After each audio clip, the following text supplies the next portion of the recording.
Hello guys, good morning. For today's video, ayan.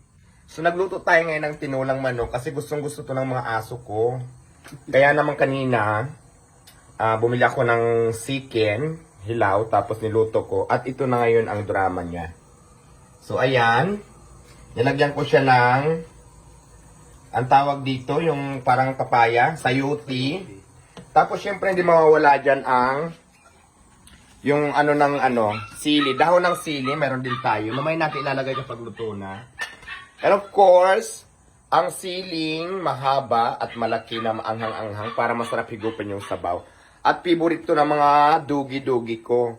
At syempre ang kasama ko ngayon, assistant chef cook ay si Leo. Ayan, nandito ngayon. Kaya naman, tikman ko nga kung anong sarap.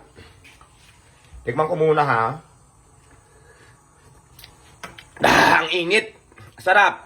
Masarap pero mainit. Napas ang dila ko panyimas.